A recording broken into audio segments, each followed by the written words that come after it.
everybody. Dave Hoelzer here. Nice to see you again. So glad you could join us again for our live streamcast.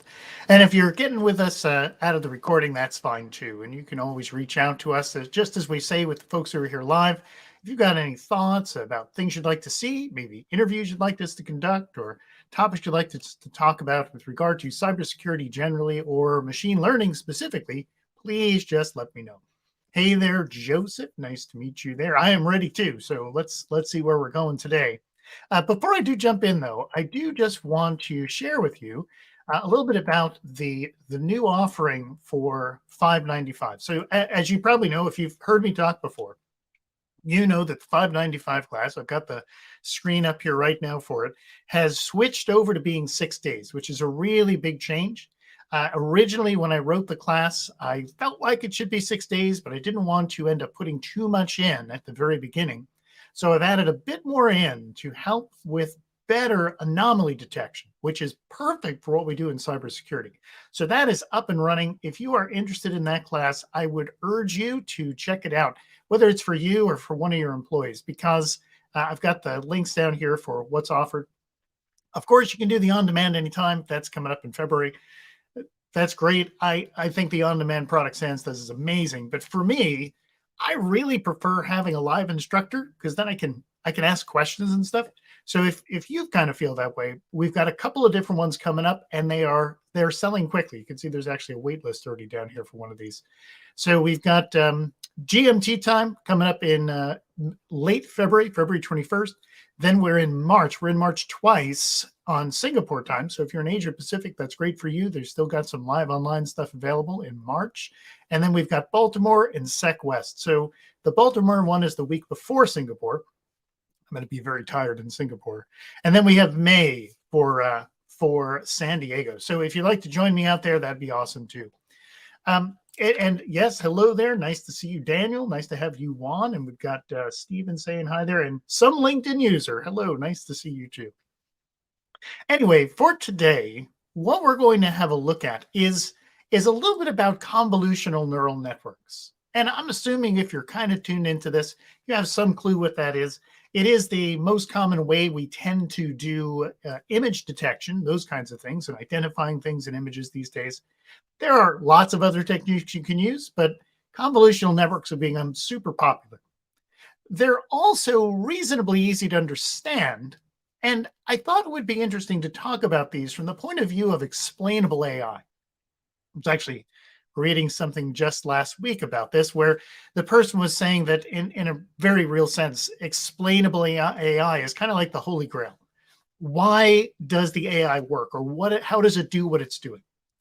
And it's not that we can't explain it. The thing is, people really want machine learning or AI solutions where we can explain it without having to have a degree in mathematics. So with convolutional networks, we have a real opportunity to do that. And I wanted to share with you because it's not a hard thing to do. So what I'm going to do, just an outline for yourself, if you want to just, set your expectations, or if you need to duck out to grab a cup of coffee or something, I am going to start with a really easy problem. I'm sure you've seen it demonstrated before, but I need a convolutional network to demonstrate with. So I'm going to do the MNIST digits. So we're just going to knock that out in a couple of minutes. That's the handwritten digits, write a classifier for that. And the classifier isn't the interesting part. But how does that work? So what is it looking at? How is it figuring out what the letters are, or the numbers, I think? So we're going to see how to tease that data out and reprocess the data in a way that you can expose how the filters are functioning. And then after we do that with that one, we're going to have a look at a more of a real world one. I've got a Captcha Solver. It's actually one of the things that we work on in 595, one of the last projects. Sort of a red team, blue team thing. So if you're a red teamer and you're working on hacking a website or testing a website or an API or something, starts throwing up CAPTCHAs, that really slows you down. So we go through this capstone of building something to solve CAPTCHAs for you, so you can keep that all automated. So I'm not gonna build that whole thing with you. I mean, that's in 595, but we're going to use a pre-built network, with that pre-built network, and see how you can work with a pre-built network to do the same kind of visualization.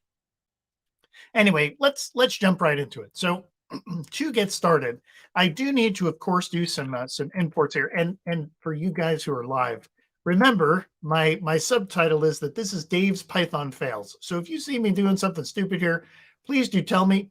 There is a really good chance something along the way is gonna fail. And if I don't see my error, please do help me out. So don't be shy. So let's get started here. Let's get in TensorFlow as TF, and we're probably going to end up using NumPy. Not sure. I'm just kind of thinking my way through this. Let's get oh, let's also grab grab Keras. Actually, I don't need all of Keras, but I need some parts of it. So it's from TensorFlow, Keras. Let's get layers, and we're going to use a sequential model, so I'll grab that as well. And finally, because we want to do some visualization, let's also grab matplotlib. So matplotlib.pyplot as plt. All righty. And actually, I'm going to kind of alt enter there. You have likely noticed that I have some hidden cells here. Don't worry about those. We'll talk about those later. So the first thing I need to do is just grab that MNIST data. So as I remember it, it's in keras.datasets.mnist.load data. Pretty sure that's where it is. It sure is. So let's just see what that looks like. I think that comes back as a tuple. It does. It's a tuple of things. Let's, I actually think it's a tuple of tuples. Let's just verify that. There we are. And no, it's an integer that's coming back in there. And let's see, what do we got there? Oh, just saying hi. All right, nice to see you there. All right, so let's start grabbing that stuff. I'm pretty sure what I get back is X train and Y train. And I also get back X test and Y test, because that is pretty much the standard way these things are laid out. So let's just hope for the best here. How about we do an xtrain.shape? Yes, indeed. Okay, we've gotten that correctly. So what we're seeing here are the 60,000 training samples that are 28 by 28 images. I actually prefer this over the sklearn ones. The sklearn ones are much smaller. These have more resolution, so there's a bit more to see here. And the Y-train data should, of course, be the labels that match those. Let's just verify that. Yes, that all looks fine. Now, I do know we need to do a little bit of surgery on these, because right now my data, actually, I'll just pull that back up here. So the xtrain.shape looks like that. And I'm going to end up wanting to put it in a convolutional network. So to do that, it's very convenient to add a dimension to this, so that rather than having 60,000 that are 28 by 28, I've got 60,000 that are 28 by 28 by 1. So it's viewed as a color plane.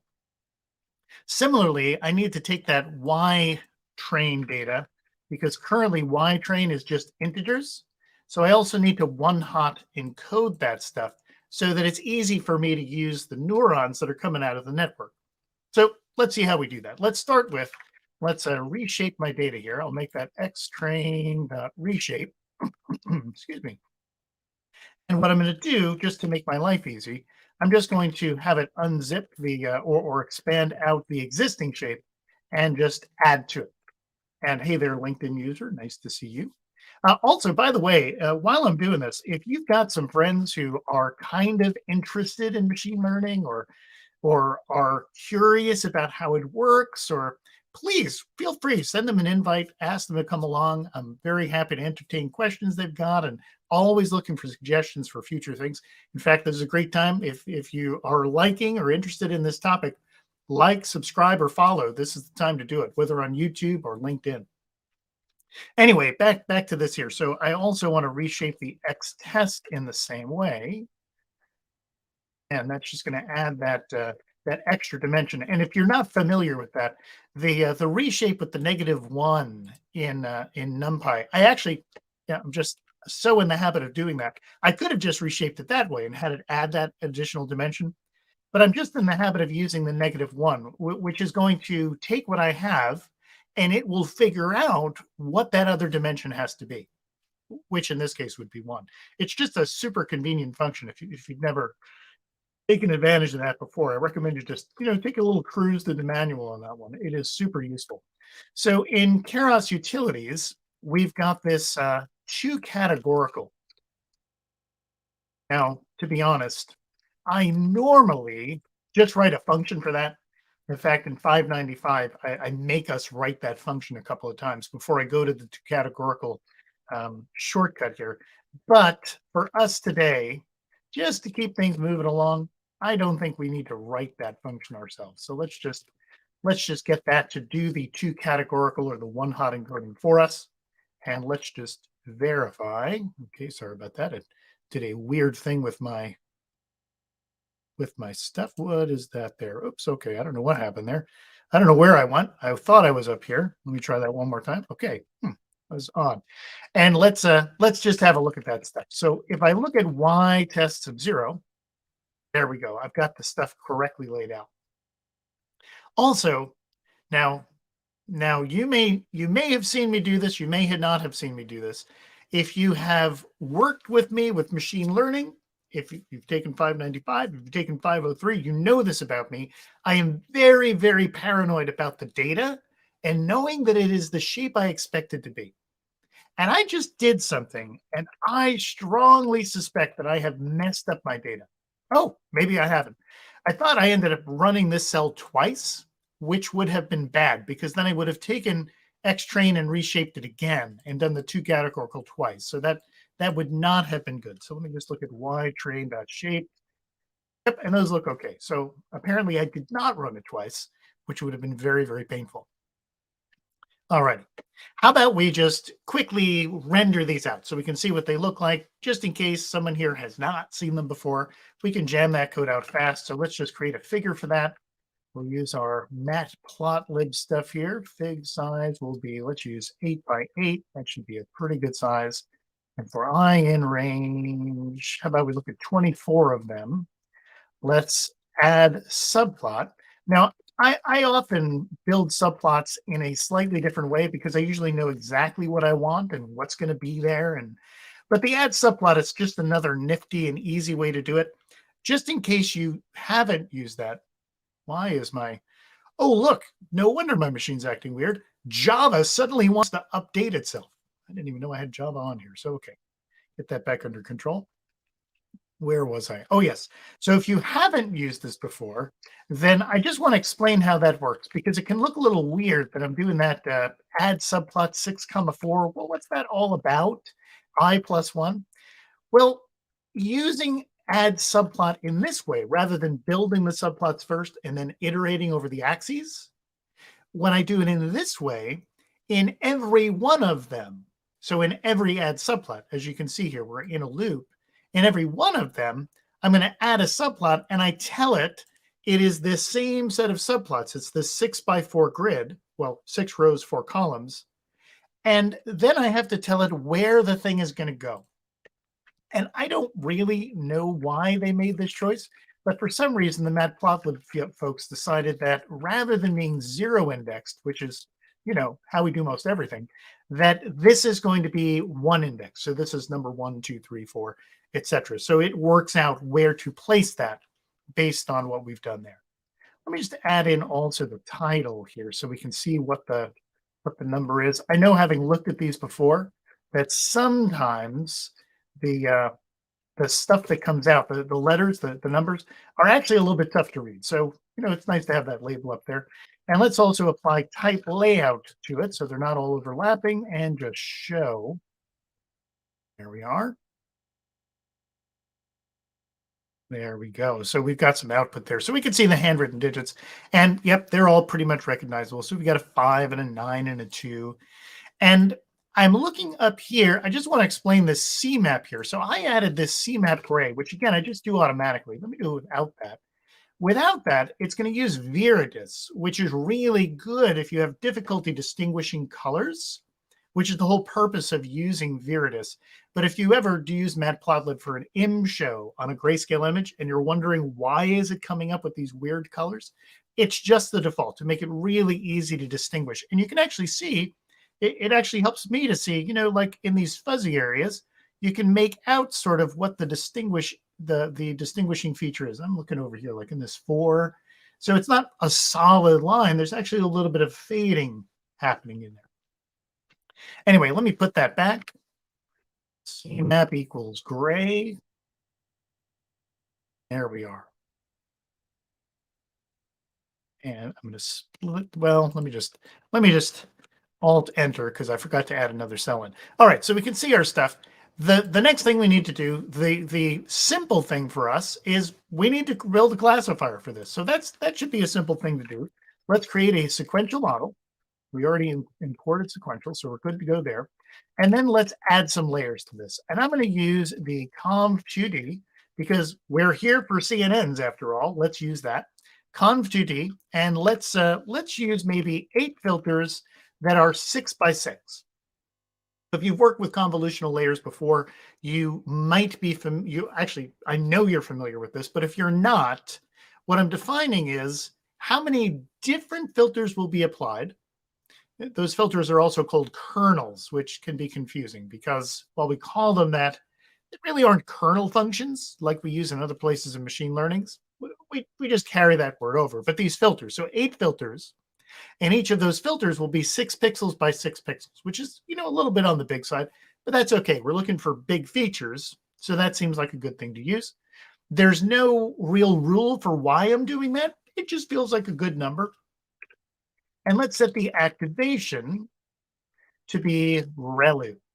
Now, I'm not going to get into activations, not with you folks here, but, for instance, in 595, we spend a fair part of a day just understanding all of the pieces that go into this and why you use them and what they mean, because otherwise it just feels like magic. Anyway, so we're going to use ReLU. I would probably use leaky ReLU, but for this, ReLU will just be fine. And I'm going to also name this layer. Now, this might not be something that you frequently do in your networks, but especially since I'm going to want to pull stuff out of this in order to figure out how it's working. It's very convenient to name the layer.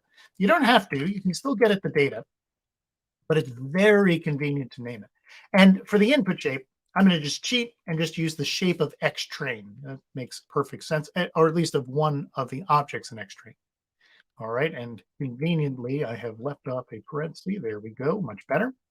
So now let's just throw in another layer here. So let me just grab that, paste that back in. Let's make this, how about 16 by 4 by 4? This will be our second layer. And of course, this will not have an input shape because it's not the first layer. All righty. And then after that, let's just add a layers.flatten so that we can easily feed this over into a dense layer. And let's add in a layers.dense, which is where we'll really make the decision about what this thing is. Maybe we'll use 32 neurons using, well, I'll just be consistent. How about we keep using ReLU? I'm not going to name this one because I'm not going to pull any data out of it later, so it's not a big deal. And then finally, let's add in the output layer. So my output layer is also a dense layer. It's going to have 10 neurons because that's how many different digits I have, or unique digits. And the activation on that is going to be softmax. Again, this particular live stream isn't so much about how you build that network. So if you're not super clear on what a softmax is, I'm not going to get into it, but I need to do that because that's how many classes I have.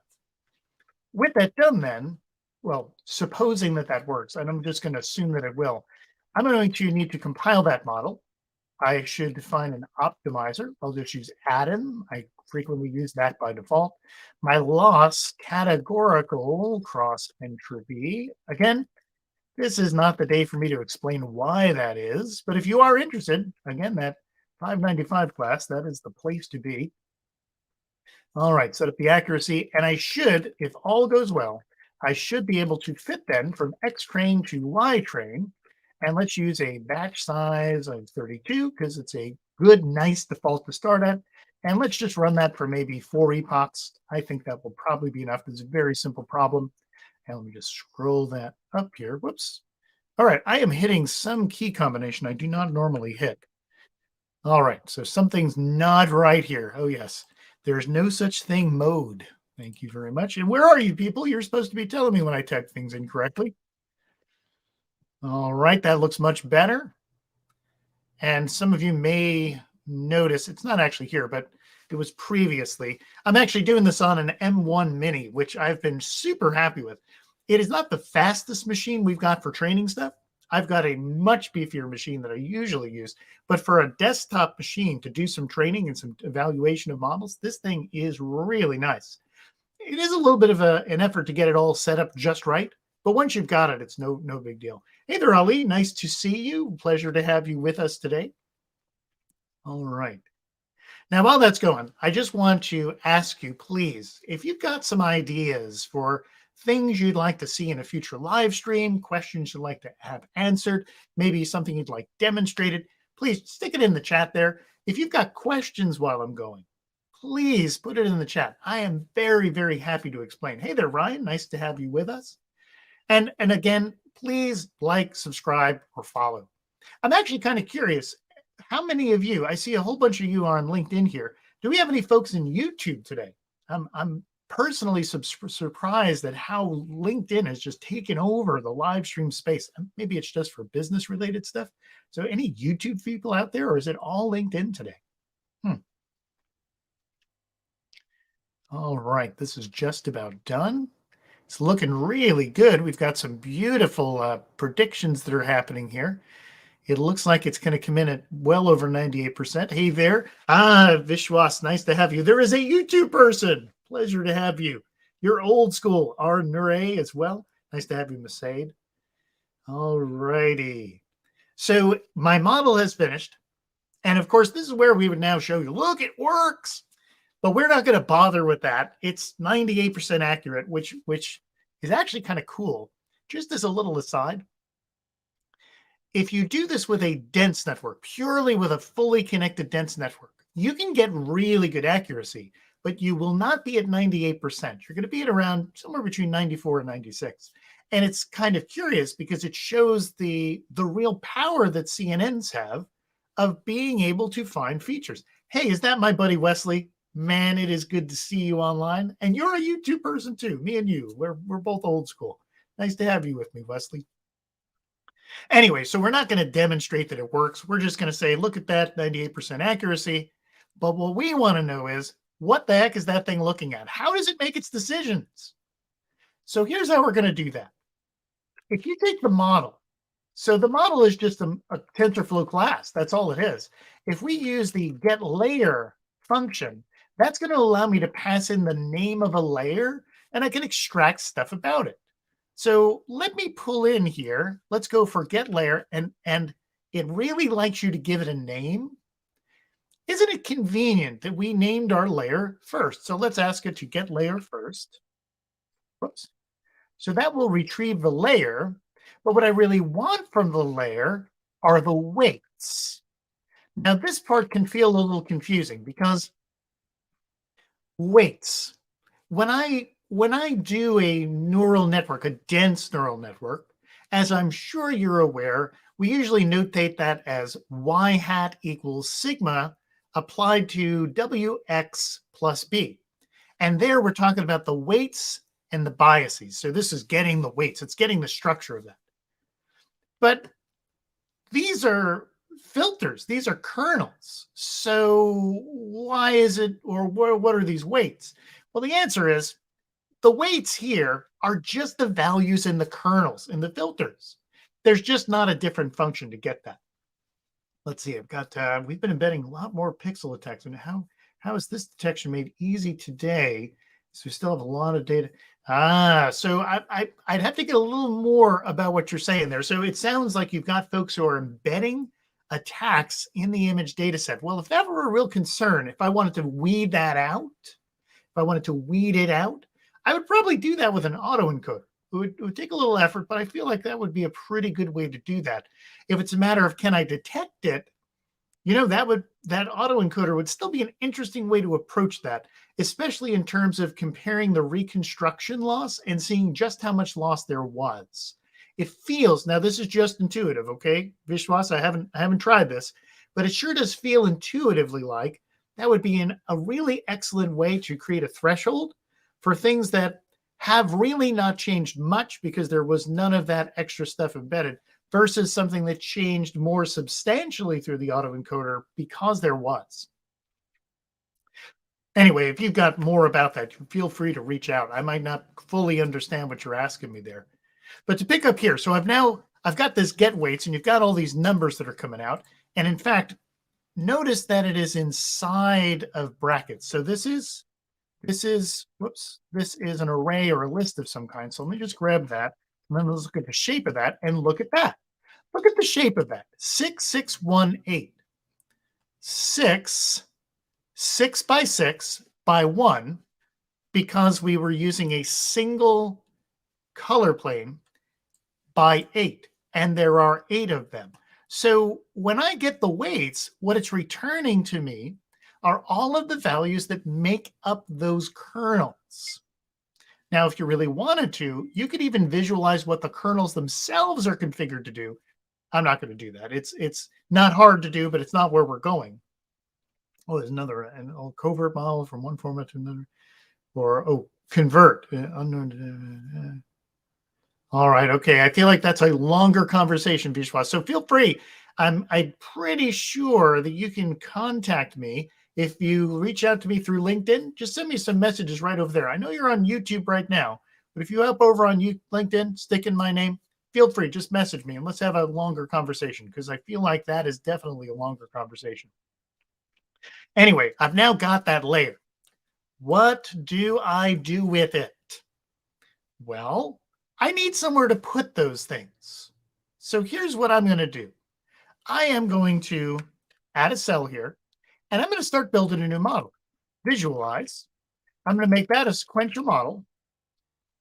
And I'm going to add a layer to it. Now, I just want to say, as I do this, there are other ways to do this, but to me are easier, but they require you to be comfortable with the functional API.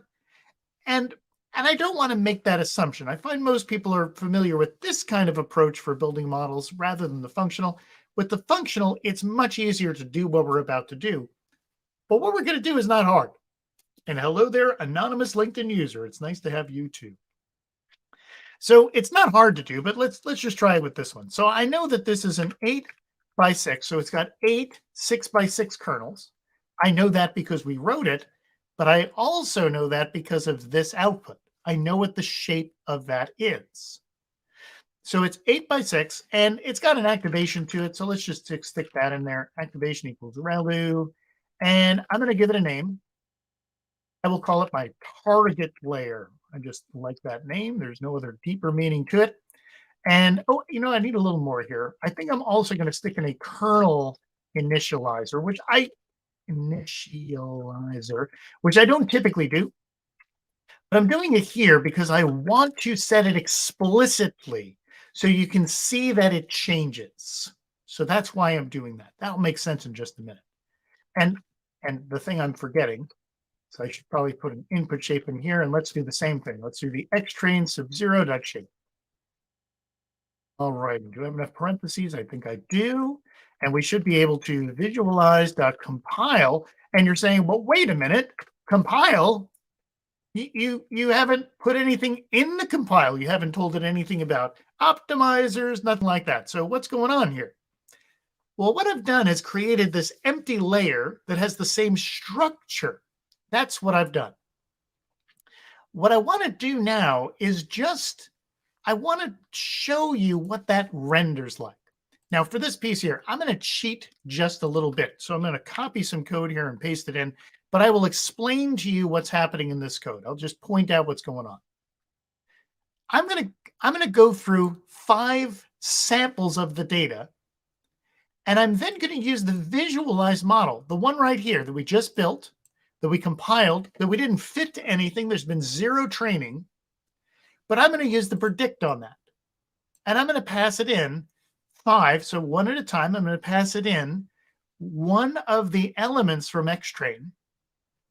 And then I'm going to render out what xtrain looks like along with the 8 filters that outputs, because the output of this is going to be 6 by 6 by 1 by 8. So I'm going to have all of those filters.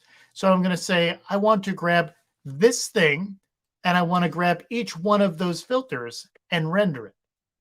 And when we do that, we get our number. So that's how it actually appeared. And then here we are applying these empty filters. These filters have not been trained. I did not initialize them randomly. I initialized them all to ones, because by doing that, it just passes the image through. And you can see the effect of applying that kernel to the data as is without doing anything else to it. But how do I visualize? Well, I inadvertently forgot to add a new cell here. So let's grab a cell. We'll let that re-render. And while it does, if I can get ahead of it here, there we go. See if I can keep that hidden up there. So while that renders, oh, got away from me again. While that renders, what I'm then going to do is take my visualize. So that's this model that we built, right? That's the model we have right now. Untrained, it's just got this empty layer in it. And let's assign into that. So let's get layer,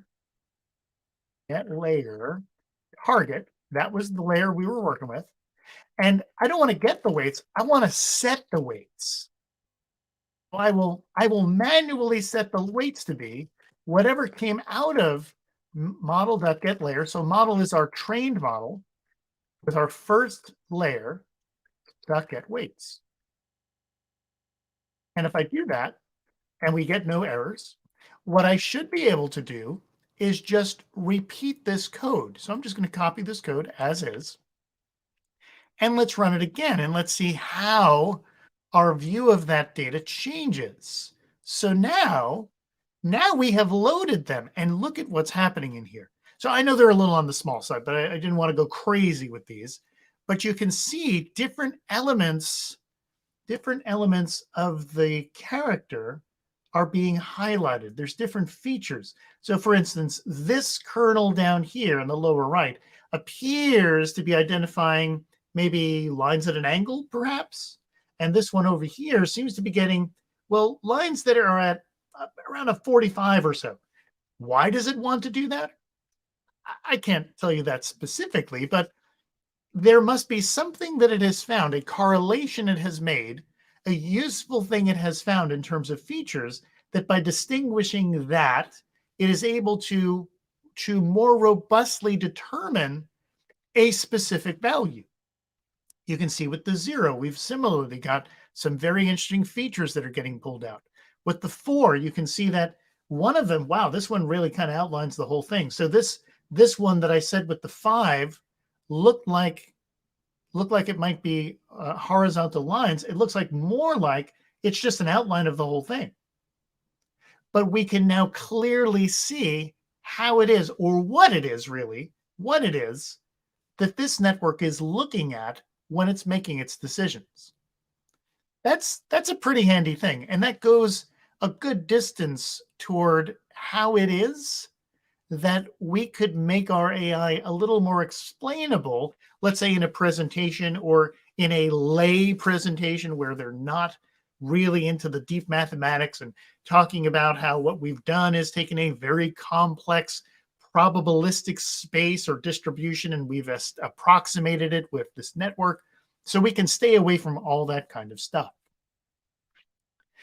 But how do I do this if I've got an existing model? So let me show you a bit about that. So I've got a hidden cell or two here, and I'm just going to execute this one. And we're not going to get into the code that's inside of it. That is just some code that I need for, wait a minute, where did my other code go? I had other code here. Oh, here it is. It's hidden down here. And then I'm going to load in some stuff. So I'll explain what this is. I'm going to execute it and load it in. What I've got here is a pre-built model. Now, like I said to you, one of the things that we do in the 595 class, I try to make sure that every one of the labs in that class is directly applicable to cybersecurity in some way, or can immediately be extrapolated to cybersecurity. And this is just an example of one of those. This one here is that problem of, I'm doing a pen test. I want to be able to bypass the CAPTCHA. Can I build a model to do that? Or alternatively, I'm a blue team member. You're telling me that you're defending your application with this brand new CAPTCHA thing you're doing, and it's secure. No one can get around it. Well, let's see how true that is. So we build a model to do this. I'm not going to go through building that model. I'm not going to talk about how we're building the generator for the CAPTCHA or any of that stuff. You want to know that, come to 595. It works. Here it is. I have loaded the existing model. I'm then just proving that it works. So here, for example, this code here is just rendering them out. And my code is adding in the bounding boxes because the network that we produce actually does two things. Not only does it solve the CAPTCHA, and by the way, I'm not going to say it's 100% accurate, but it might be in this case. 930, yeah, it looks like it did a good job here. It is actually about 95, 96% accurate, which is plenty for me. And it does two things. It tells us or solves the CAPTCHA. So this CAPTCHA solve that you're looking at, this is coming out of the network. That is not from the data that was provided. And it's also deciding where the bounding boxes are. And you can see it's not 100% perfect there, right? Clipped off a little bit of the 5, lost a little bit of the 0, lost some of the 6, but it certainly had enough to still say that was 3269. What if we want to know how that's working? This is a model I've loaded in. I don't have the original code that was used to build that model. How do I do that? How can I get my hands on that? Well, let's give it a shot. That model is currently in this thing called model.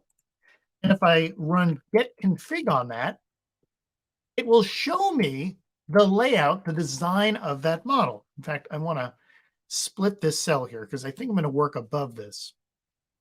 So with that available then, notice that it's telling me things like, here's what the input looks like, and then there's a convolutional layer named input CNN, and it's a 6x6 with 8 filters.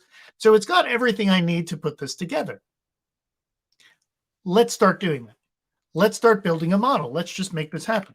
So I'll redefine visualize to be another sequential model.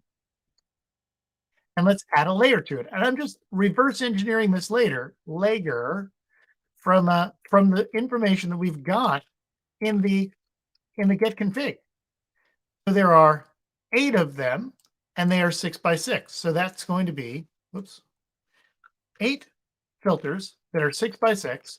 The activation that's configured is ReLU. So let's use ReLU.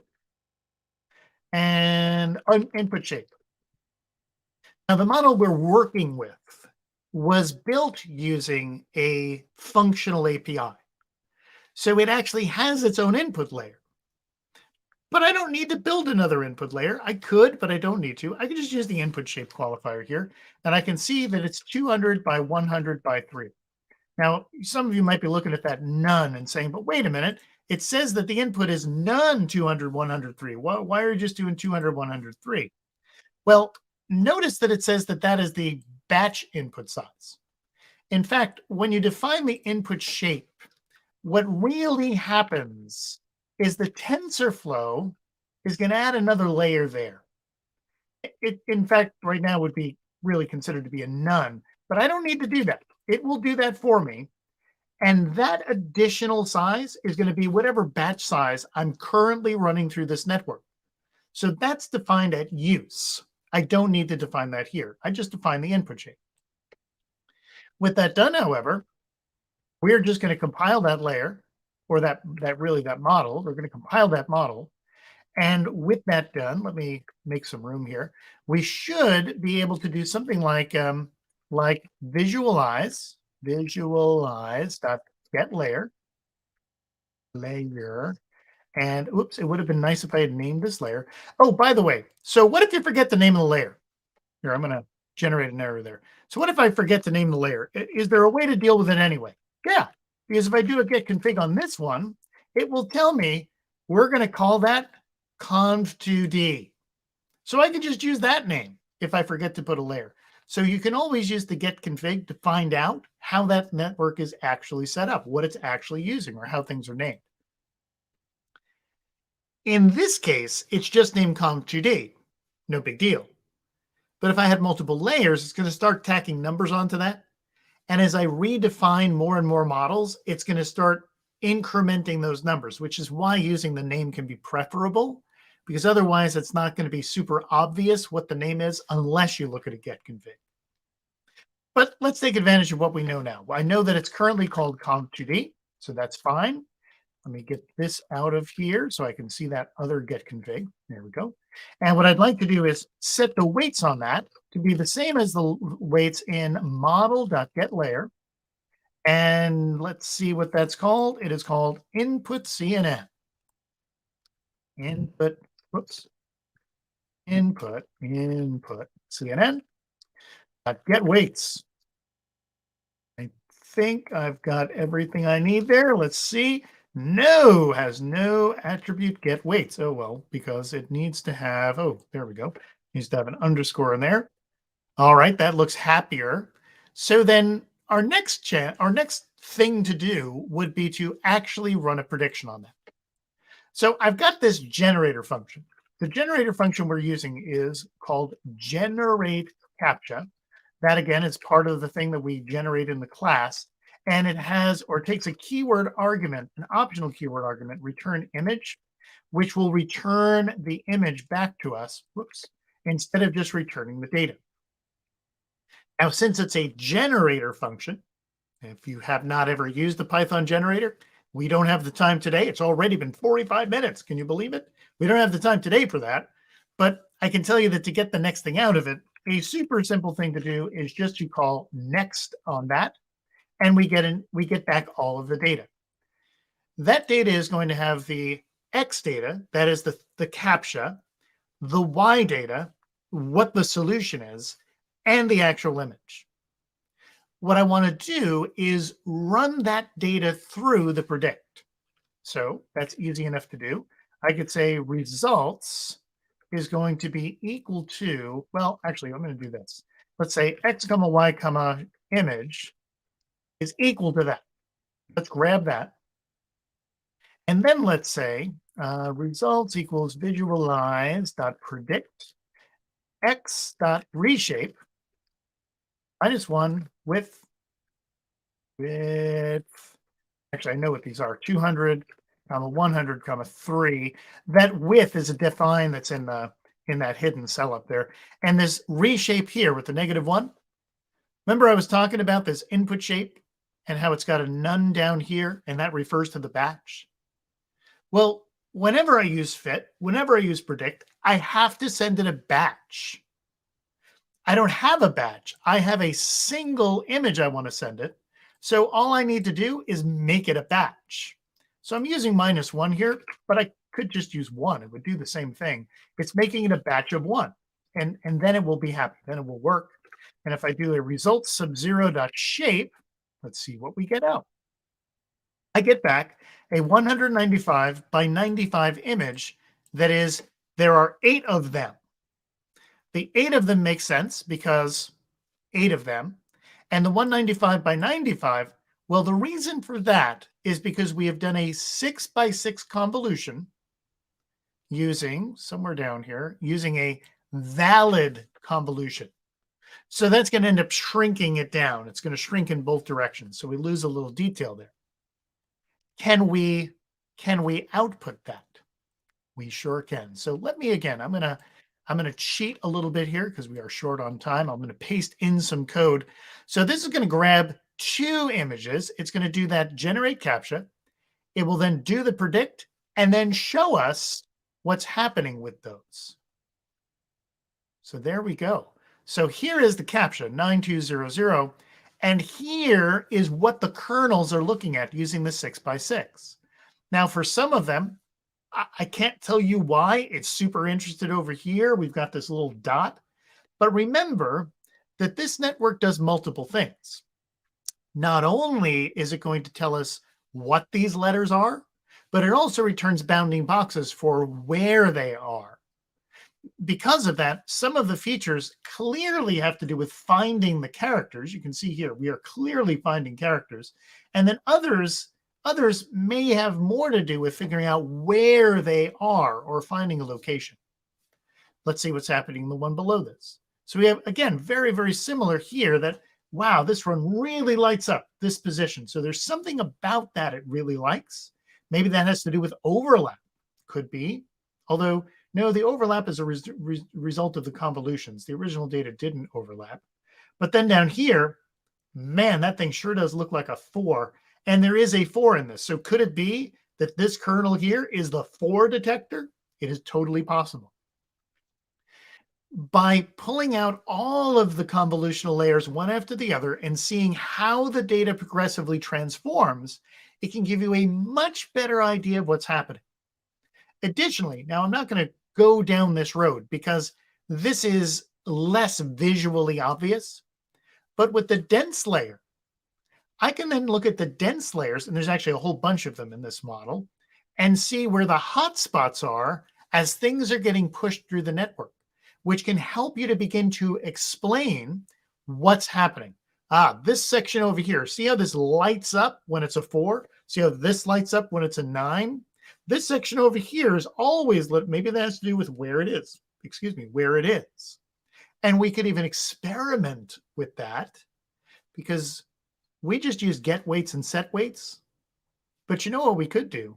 If we want to investigate, hey, that section, I think that section finds the bounding boxes.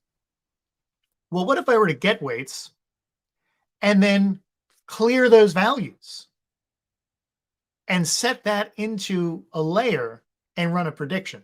If I suddenly lose my bounding boxes, we've done a really good job of finding the part of this little brain that finds bounding boxes. But if the bounding boxes stay, well, then that's not what that section does. But it allows us to try to create some explainable AI or explainable machine learning. One of the really interesting things you could do with this, it's actually been sort of an idea I've had, I just have not had time for, is taking this get config.